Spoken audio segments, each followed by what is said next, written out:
সরকারি চাকরিতে কোটা ব্যবস্থা বাতিলের দাবিতে তীব্র আন্দোলন অব্যাহত রেখেছে বাংলাদেশের বিভিন্ন বিশ্ববিদ্যালয়ের শিক্ষার্থীরা। আন্দোলনকারীরা কোটা বাতিল সহ 4 দফা দাবিতে সারা বাংলাদেশে বাংলা ব্লকেট নামে একটি কর্মসূচিও পালন করেছে।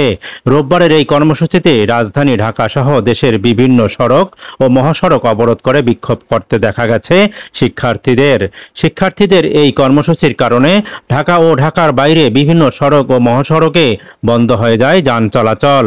প্রায় 5 ঘন্টা ঢাকার গুরুত্বপূর্ণ বেশ কয়েকটি রাস্তা অবরোধ শেষে রাত 8টার পর রাস্তা ছাড়েন আন্দোলনকারীরা।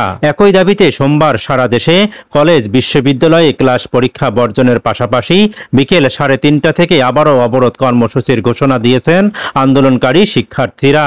বৈষম্য বিরোধী ছাত্র আন্দোলনের ব্যানারে এই কর্মসূচিতে শিক্ষার্থীরা বলেন, চাকরিতে কোটা বাতিল না হওয়া পর্যন্ত আন্দোলন কর্মসূচি চালিয়ে যাবেন তারা। যদিও দুপুরে এক অনুষ্ঠানে প্রধানমন্ত্রী শেখ হাসিনা বলেছেন, কোটা আন্দোলনের নামে যেটা করা হচ্ছে তা পড়াশোনার সময় নষ্ট করা মাত্র, এটার কোনো যৌক্তিকতা আছে বলে আমি মনে করি না।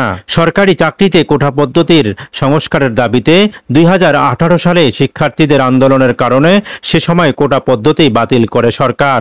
পরে 2021 সালে কয়েকজন বীর মুক্তিযোদ্ধার সন্তান হাইকোর্টে রিট করলে গত 5 জুন এই রায়ের মাধ্যমে আবারও ফিরে আসে কোটা ব্যবস্থা।